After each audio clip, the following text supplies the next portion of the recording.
ሰላም ጤና ይስጥልኝ ውድ ቤተሰቦቻችን፣ ወደ ዕለቱ አርዕስተ ዜና እናልፋለን። ኢትዮጵያዊው ባለሀብት የሼህ መሐመድ አልአሙዲ ሀብት 8.1 ቢሊዮን ዶላር መሆኑ ተሰምቷል። ቦይንግ አውሮፕላን በመግዛት ከአፍሪካ ቀዳሚ የሆነው የኢትዮጵያ አየር መንገድ ቦይንግ 737 ማክስ አውሮፕላኖችን ከቦይንግ ኩባንያ ለመግዛት መዋሉን አስታውቋል።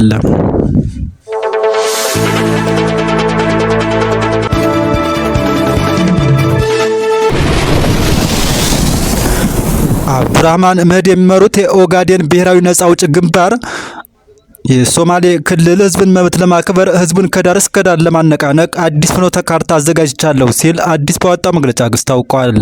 ሁሉንም በዝርዝር እንመለከታቸዋለን።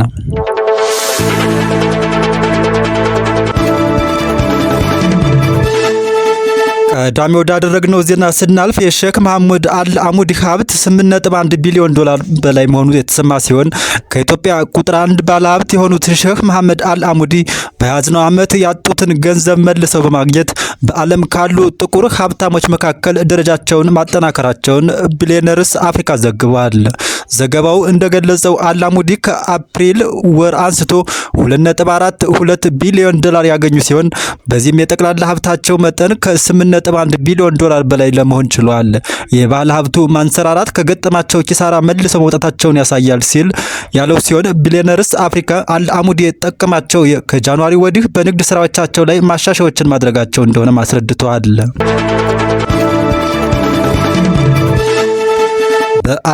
በአልአሙዲ ሀብት ውስጥ ግንባር ቀደም ድርሻ ያለው ፕሬም የተሰኘ በስዊድን የሚገኘው ነዳጅ ማጣሪያቸውም ለዚህ ከፍተኛውን ሚና እንደተጫወተም ገልጾ የዚህ ድርጅት ዋጋ ከነበረበት 5 ቢሊዮን ዶላር ወደ 6.1 ቢሊዮን ማደጉም ገልጿል። በአሁኑ ወቅት የአልአሙዲ አጠቃላይ ሀብት 8.15 ቢሊዮን ዶላር መሆኑን ከዘገባው ላይ ተመልክተናል። ይህ በእንዲህ እንዳለ በብሉምበርግ የዓለም ሀብታሞች ዝርዝር ውስጥ 8.15 ቢሊዮን ዶላር ያላቸው አልአሙዲ በ443ኛ ደረጃ ላይ ተቀምጠዋል።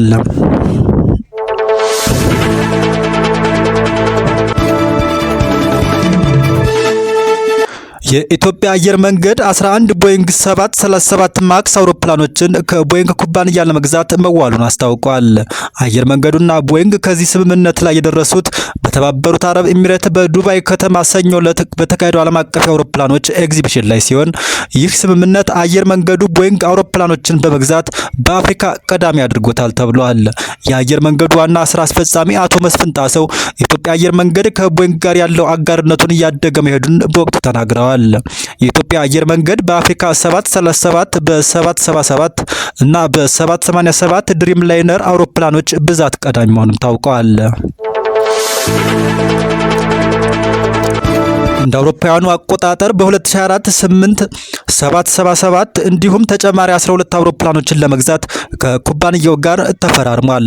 ከዚህም በተጨማሪ ከሁለት ዓመት በፊት በዚሁ የዱባይ አውሮፕላን አውደ ርዕይ ላይ በ2023 አየር መንገዱ በቦይንግ 737 ማክስ አውሮፕላንን ጨምሮ 31 አውሮፕላኖችን ለመግዛት ከአውሮፕላን አምራቹ ቦይንግ ጋር ከስምምነት ደርሷል።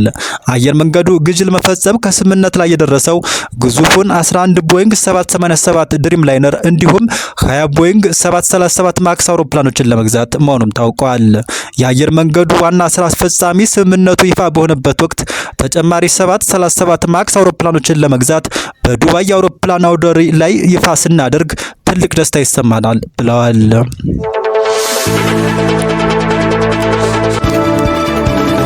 እነዚህ ግዢዎች በራዕያችንና በስትራቴጂያችን ላይ ያስቀመጥነው የእድገት እቅድ የሚያሳካ ነው ሲሉም አክለዋል። ከዚህም በተጨማሪም የመንገደኞችን ምቾትና ፍላጎት በመጠበቅ ተመራጭነቱን ለማሳደግና ተደራሽነቱን ለማስፋት እንደሚረዳውም አየር መንገዱ አስታውቋል። የኢትዮጵያ አየር መንገድ ዘመናዊና ግዙፍ የሆኑትን 4 ኤርባስ ኤ350 እና 21 ኤርባስ 350 እስከ 900 ኤክስ ደብሊውን ጨምሮ 160 በላይ ለረጅምና ለመካከለኛ ርቀት የሚገለገልባቸው አውሮፕላኖችም እንዳሉ ታውቋል። አየር መንገዱ እስካሁን ድረስ ከ60 በላይ አውሮፕላኖችን ለመግዛት አዝዞ ለመረከብ እየተጠባበቀ መሆኑን ድረገጹ ላይ የተቀመጠው መረጃ ያሳያል።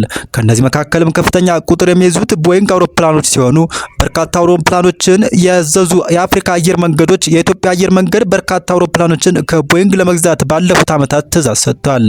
አየር መንገዱ ራዕይ 2035 ብሎ በያዘው እቅድ ከ10 ዓመታት በኋላ የአውሮፕላኖቹን ቁጥር አሁን ካሉት ከእጥፍ በላይ ለማድረስ እየሰራ መሆኑም ታውቋል። በአፍሪካ ትልቁና ስኬታማ የሆነው የኢትዮጵያ አየር መንገድ ከ10 ዓመታት በኋላ በአውሮፓውያኑ ከ2035 በዓለም ላይ ካሉ 20 ቀዳሚ አየር መንገዶች መካከል አንዱ ለመሆን እቅድ እንዳስቀመጠም ታውቋል። በዓለም ላይ ከፍተኛ ቁጥር ያላቸው አውሮፕላኖችን ከቦይንግ በማዘዝ የሚታወቁት ኳታርና ኤሚሬትስ አየር መንገድ ሲሆኑ ትኩረታቸውን ሰፊ አካል ያላቸው ግዙፍ አውሮፕላን ላይ መሆኑም ታውቋል። የኢትዮጵያ አየር መንገድ በዓለም ታዋቂ ከሆኑ አውሮፕላን አምራች ቦይንግ በርካታና በተደጋጋሚ አውሮፕላኖችን ባለፉት ዓመታት በማዘዝ ከአፍሪካ ቀዳሚና ተቀናቃኝ የሌለው ሆኗል።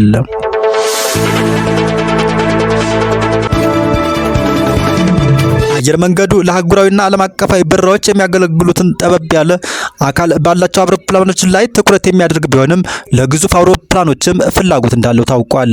ከምስረታው ወዲህ ግዙፍ የአሜሪካው አውሮፕላን አምራች ጋር የጠበቀ ግንኙነት ያለው የኢትዮጵያ አየር መንገድ አሁንና ከዚህ በፊት ለመግዛት የጠየቃቸው አውሮፕላን አይነትና ቁጥር የሁለቱን ተቋማት ጠንካራ ግንኙነት ያመለክታል ሲሉም ገልጸዋል። የኢትዮጵያ አየር መንገድ በትልቅነቱና በአትራፊነቱ ብቻ ሳይሆን በአፍሪካ ውስጥ ባለው የገበያ ድርሻ ተፎካካሪ የለውም። በተከታታይ ዓመታት ቀዳሚ የአፍሪካ አየር መንገድ በሆነው ተቋም ዘመናዊ አውሮፕላኖችን በመግዛትና በማንቀሳቀስ በአህጉሪቱ ውስጥ ተፎካካሪ እንደሌለው መረጃዎች ያሳያሉ። እየተጠናቀቀ ባለው አውሮፓውያኑ ዓመት በአፍሪካ ውስጥ በርካታ አውሮፕላኖችን ለመግዛት በማዘዝና የኢትዮጵያ አየር መንገድ ቀዳሚውን ቦታ እንደሚይዝ የአቪዬሽንና የአየር ትራንስፖርት መረጃ ያመለክታል። የኢትዮጵያ አየር መንገድ በዚህ ሳምንት ይፋ ያደረገው 11 አውሮፕላኖች ግዥ በአፍሪካ ትልቅ ቁጥር ሲሆን በተጨማሪም ቀደም ባሉት ዓመታት ለቦይንግ ትዕዛዝ የሰጡት እና በሂደት ላይ ያሉ ሌሎች ተጨማሪ አውሮፕላኖችም እንዳሉ ታውቋል። የኢትዮጵያ አየር መንገድን ተከትሎ በርከት ያሉ አውሮፕላኖች ከቦይንግ ለመግዛት የጠየቀው የሴኔጋል ኤር ሴኔጋል ሲሆን በተወሰነ ቁጥርም ደግሞ የኢትዮጵያ አየር መንገድ ተፎካካሪ የሆኑት የኬንያና የግብጽ አየር መንገዶችም አውሮፕላኖችን ለመግዛት ጥያቄ ማቅረባቸውን የተለያዩ ዘገባዎች ያመለክታሉ። ነገር ግን ባለንበትና ባለፉት ጥቂት ዓመታት ከቦይንግ በርካታ ቁጥር ያላቸውን የተለያየ መጠን ያላቸው አውሮፕላኖችም በማዘዝ የኢትዮጵያ አየር መንገድ ሌሎችን የአፍሪካ አየር መንገዶች በሰፊ ርቀት እየመራቸው ይገኛል ሲሉ ገልጸዋል።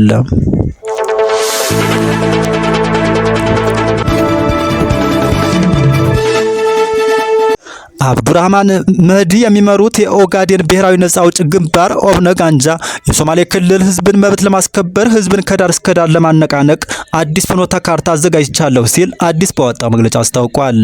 አንጃው ሶማሌ ክልል ውስጥ ያሉትን መዋቅሮች ይበልጥ ለማጠናከር እንቅስቃሴ ለማድረግ ውሳኔ ማሳለፉንም ገልጿል። አዲሱ የትግል ፍኖተ ካርታ የሶማሌ ህዝብ ብሔራዊ መብቱን ለማስከበር እንዲንቀሳቀስና ኢትዮጵያ ውስጥ ባሉት ቀውሶች ውስጥ ተመልካች ብቻ ሆኖ እንዳይቀር ለማድረግ ያለ መሆኑን አንጃው ጠቅሷል።